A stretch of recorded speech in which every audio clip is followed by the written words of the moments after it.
네, 안녕하세요. 오토ML을 이용한 중간고사 다시 풀기에 대한 어, 사용 방법 영상입니다. 일단 여러분들이 중간고사 1번 문제를 푸셨는데요. 중간고사 1번 문제 같은 경우에는 심장병에 대한 유무를 해결하는 문제였습니다. 그래서 실제 제가 해설 영상 촬영 당시에도 말씀드렸듯이 여러 클래스가 있는데 이 문제는 심플리파이에서 그냥 있다 없다에 대한 유무 문제로 해결하는 문제였고요. 해설 영상 당시에는 로지스틱 리그레션으로 문제를 풀어서 베이스라인 2를 넘길 수 있었습니다. 그러면 오늘은 이제 오토ML을 통해서 최적의 클래스파이어를 찾는, 좀 더 손쉽게 찾는 방법에 대해서 말씀드리도록 하겠습니다. 일단 오늘 진행하는 코드는 다음과 같이 코드에 제가 업로드를 하였고요. 이 코드를 통해서 확인하실 수 있습니다. 그래서 보시면 사실 지난번 해설에 했던 앞부분과는 완전하게 동일합니다. 이 말은 뭐냐면 그 클래스파이어를 할 때 여러분들이 이제 지난번 같은 경우에는 이제 로지스틱 리그레션을 통해서 진행을 했다라고 제가 말씀을 드렸는데 사실은 수업 시간에 배운 많은 클래스파이어들이 있고 그 중에서 어떤 거로 해야지 가장 좋은 성능을 낼지에 대해서 여러분들이 다양한 트라이 앤 에러를 진행하시잖아요. 근데 그러한 트라이 앤 에러에 좀 더 효율적으로 그리고 시간을 절약해 줄 수 있는 방법이 오토ML입니다. 그래서 지난번 해설에서 사실 설명한 부분에 대해서는 이번에서는 자세히 다루지 않고요. 동일하게 다음과 같이 판다스를 통해서 CSV 파일을 로드합니다. 그리고 타겟이 되는 클래스가 되겠죠. 그거는 그 트레인 값으로 빼고요. 그리고 인덱스 값도 같이 빼줬습니다. 그리고 넘파이로 바꾸고 여기서 이제 클래스가 1, 2, 3, 4가 있었는데 모두 다 1, 2, 3, 4 그러니까 0 이상이면 0 초과죠. 1 이상이면 모두 다 1로 되는 그러니까 심장 질환이 있다라고 분류되는 것으로 라벨링을 변경해 주었습니다. 그리고 이 문제에서 이제 미싱 밸류가 물음표로 되어 있던 게 있었는데요. 그런 물음표로 되어 있던 미싱 밸류도 이런 식으로 심플 임퓨터를 이용해서 채울 수 있었습니다. 여기까지는 사실 지난번 해설 영상과 동일하고요. 그러면 이렇게 앞에 데이터에 대한 미싱 밸류 등을 처리하고 나서 이제 X 트레인, Y 트레인 그리고 X 테스트 그러니까 피처와 라벨이 모두 완성이 되었습니다. 그러면 이제 클래스파이어를 돌려서 진행을 하면 되는데요. 이제 오늘 이번 시간에는 오토ML을 통해서 클래스파이어를 좀 더 옵티멀한 클래스파이어를 좀 더 쉽게 찾아갈 수 있도록 하는 방법입니다.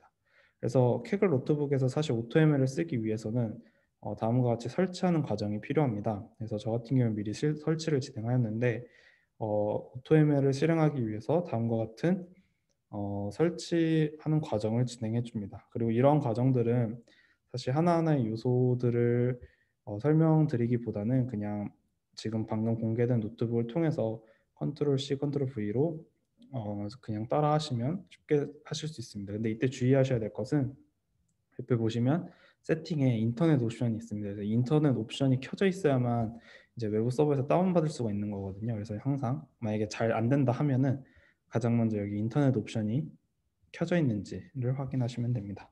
그래서 설치가 위에 이제 오토 사이클런이라고 하고 오토ML을 설치하기 위한 이제 오토 사이클런을 하기 위한 여러 파일들을 설치를 하는 거고요.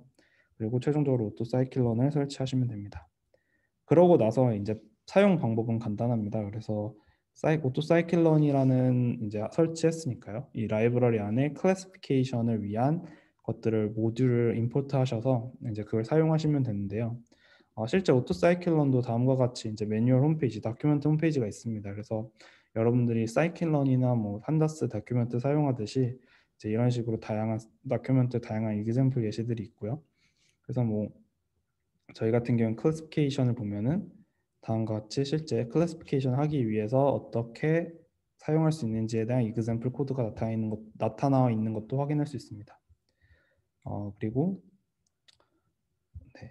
그래서 사실 저런 클래시피케이션에 대한 어, 예제를 보고 사실 지금 코드는 작성했고요.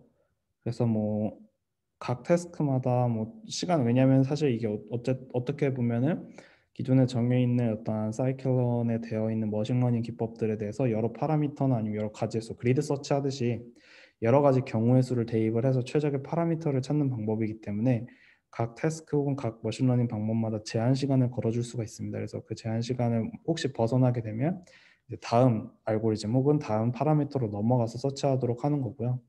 여기 include estimator라는 게 있는데요. 이 include estimator 같은 경우에는 보시면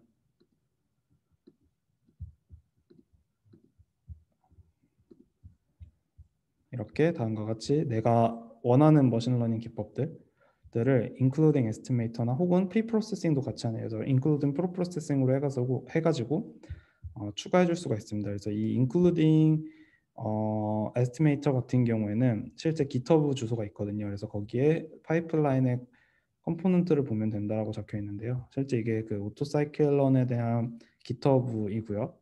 그러면 여기서 오토사이클런의 파이프라인의 컴포넌트를 보시면 이제 뭐 피처 프리프로세싱, 데이터 프리프로세싱, 클래시피케이션, 리그레션 네 가지에 대한 이제 들어갈 수 있는 어떤 에스티메이터들이 펑션이 만들어져 있고요. 저희는 이진분류 문제이기 때문에 클래시피케이션을 보시면 뭐 AWS, 디시전 트리, 뭐 여러분들이 배우셨던 LDA, QDA, MLP도 있네요. MLP도 있고 뭐 랜덤 포레스트도 있고요. 이렇게 등등 KNN도 있고요.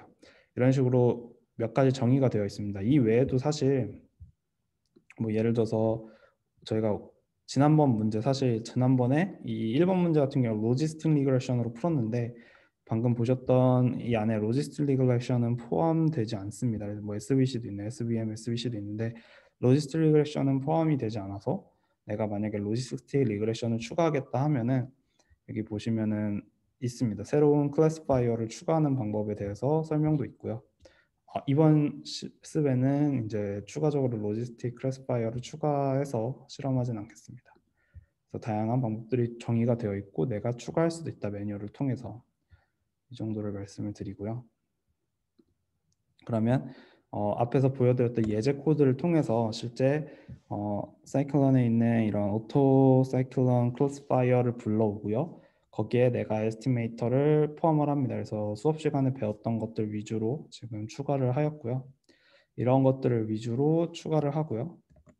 다음과 같이 추가를 하고 이제 인풋을 넣으려고 했는데 사실 1번 문제 같은 경우는 스트링이 껴있어서 데이터 타입이 오브젝트였거든요. 근데 오브젝트 타입을 인풋으로 주니까 오류가 떠서 플롯 타입으로 타입을 변경해 줬습니다.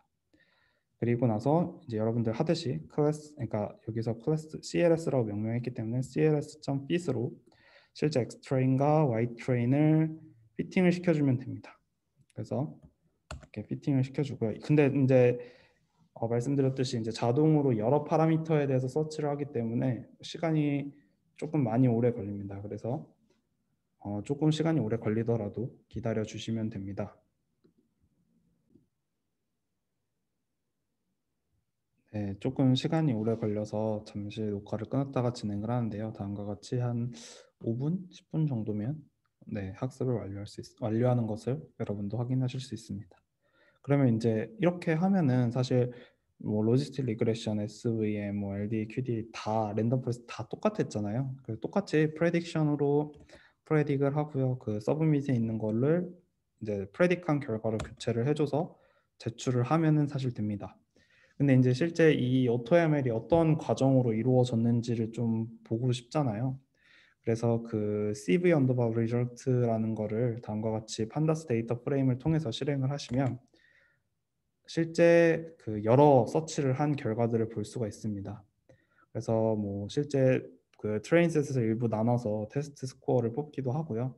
그리고 그것을 하는데 어느 정도의 시간이 걸렸는지, 그리고 파라미터 같은 경우에 지금 잘렸는데 파라미터가 어떤 파라미터, 뭐 웨이티드 밸런싱 옵션을 줬는지, 혹은 뭐 예를 들어서 랜덤 포레스트 같은 경우 트리가 몇 개인지, 백스 피처가 몇 개인지 등등을 있고요. 여기 보시면 이제 방법들, 랜덤 포레스트, 디시전 트리, 뭐 SVC 같이 저희가 앞에서 include estimator에 추가한 것들을 가지고 다양한 파라미터 조합을 보는 것을 알 수 있습니다. 그리고 이제 밸런스, 웨이트 밸런스, 파라미터 밸런스들이 뭐 어떻게 되는지 등을 다음과 같이 쭉 볼 수가 있고요.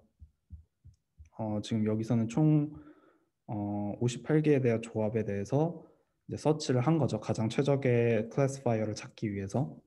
그리고 나서 이제 그 중에서 민 테스트 스코어라고 하는 가장 스코어가 맥스인, 아규맥스가 이제 인덱스 값을 뽑는 거거든요. 그래서 가장 여기 뭐 바로 1등이 보이네요. 랭킹이.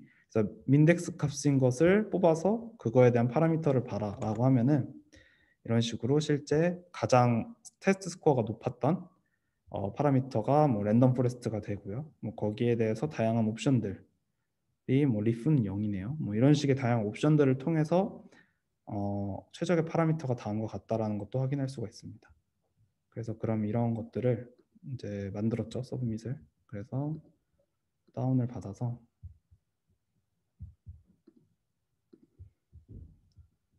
다운을 받아서 저희가 제출해야 되는 데다가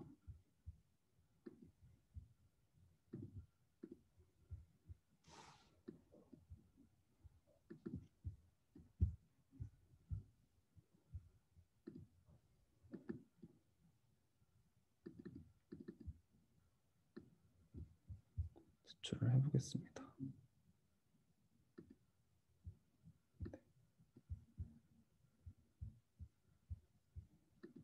여기다가 방금 만든 거를